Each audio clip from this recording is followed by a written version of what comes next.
Hello and welcome to my channel, I Win to Lose Gaming. For my 5,000 subscriber special, I've released an alpha version of my Genshin Damage Maximizer web app.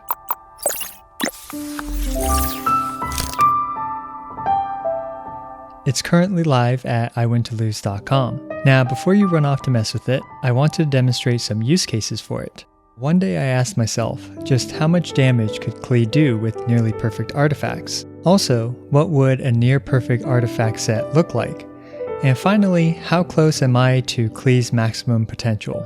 Now let's start off by figuring out how much damage my Klee currently does. And we're going to be grabbing our favorite volunteer, Cryo Regisvine. With 4 stacks on my Lost Prayer to the Sacred Winds, we can see that Klee's first hit of her normal attack is doing 6,981 damage on crit and 2,689 damage without a crit. Let's use the damage calculator on my site to see just how close the damage formula used by my site is to the in-game numbers.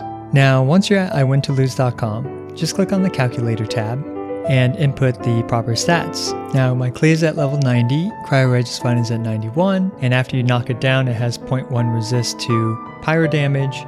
The skill multiplier for Klee's normal attack is 1.3, and my Klee has 2002 attack with 1.304 pyro damage, 0 physical damage, 0 damage bonuses, 0 elemental mastery, 81.6% crit rate, and 159.6% crit damage. Since she's using the Crimson Witch of the Flame, she gets a 15% vaporizer melt bonus. Then just click calculate damage, and these are the numbers that the damage calculator spat out. According to the calculator, we get 2,691 normal damage and 6,987 crit damage. Looking at her in-game damage, which was 2,689 and 6,981, we can see that this calculator is remarkably close, and this is good enough to serve as a reliable estimate of her damage moving forward. This damage calculator also shows our average damage output, which is the average damage we do based on whether or not we crit.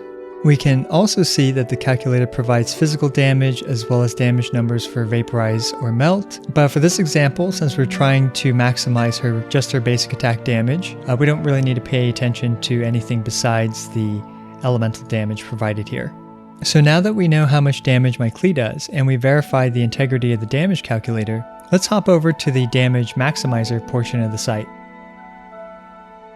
All we have to do over at the damage maximizer is to select the character that we'd like to maximize, the weapon that the character is using, and now obviously your character level, weapon level, skill multiplier. And my weapons refinement level is at 2, and during the battle we had the 4 stacks of the Lost Prayers up.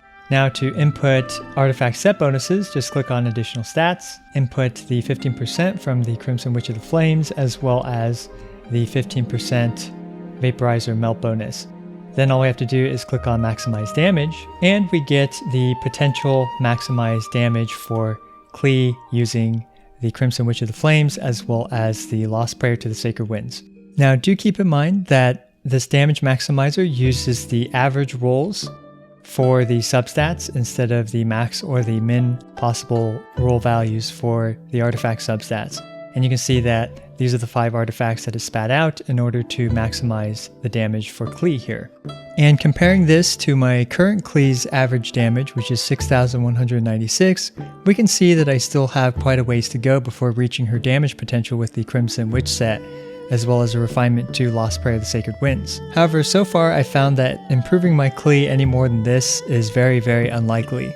Now currently my Klee is at about 77% of her maximum damage potential, assuming she had nearly perfect artifacts. So I found that once you hit around 70% of a character's maximum damage potential, it just becomes much more difficult to get artifacts that would actually improve them. Trying to improve beyond this requires just way too much RNG to be practical. So I would suggest for you to target about maybe 70% of a character's maximum damage potential, because that's probably a realistic goal here. Doing this type of comparison, you can see just how close your character is to their maximum damage potential.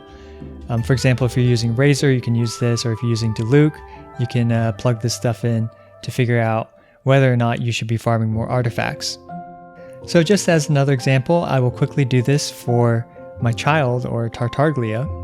And as you can see, my Tartaglia for the first hit of his melee stance damage is only around 58% of his maximum damage potential. So this would mean that if I tried to farm artifacts for my Childe, I would have a much higher chance of getting an upgrade to one of his artifacts. Even though this is the case though, I may just end up waiting for the Hydro set before attempting to farm more artifacts for him. Another good use case is to try different weapon combinations with a character to see the DPS differences. For example, let's say we use the Luke and then we have the Wolf's Gravestone. We can see just how much elemental damage he would output with the Wolf's Gravestone equipped. And if we plug in the 3-stack bonus for the Crimson Witch of the Flame, see that he'd be outputting an average of 8,887 damage if his skill multiplier was 1.3. What's interesting about this is you can compare this to other weapons like the Skyward Pride,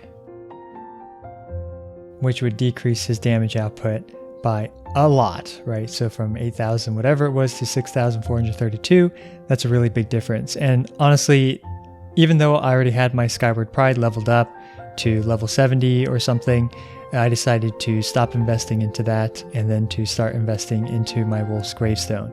So you can also compare different artifact sets by plugging in the different bonuses from the artifact sets into these fields. So for example, let's say I wanted to try to maximize the Luke's normal attack damage. Not sure why I would do that, but if we have the Gladiator set, we would put in the 18% attack percent as well as the 35% bonus damage from his normal attacks, and just click maximize damage and we can see the difference or the change in numbers due to that change. Finally, another use case for this tool is to calculate a character's hypothetical DPS. If you know the frame data for a character, you can easily calculate that character's hypothetical DPS across different weapons, different situational bonuses, and more. This can allow some dedicated theory crafters to more accurately estimate the DPS potentials of characters with their optimal weapons and optimized artifacts. Now, for a more comprehensive list of what this damage maximizer can and can't do, and also what's to come for the damage maximizer, you can simply click on the Work in Progress tab. And one big thing I'd like to point out is that unfortunately, right now defense and HP scaling abilities have not yet implemented. Sorry, Noel mains, but that's probably going to be one of the top priorities for me to implement next. I'm also aware that not all the 4-star and 5-star weapons have been entered into this. This is currently a manual process, but I do plan to spend some time this weekend to add those to this tool. So there you go. You guys have given me at least 5,000 reasons to keep making videos, and releasing this tool to the public is the least I could do for this awesome community. If you like this type of analytical or just general Genshin Impact content, be sure to subscribe to this channel, like this video, and leave a comment. It's your subscriptions and support that keep me going. As always, thank you for watching. This is I Went to Lose, signing out.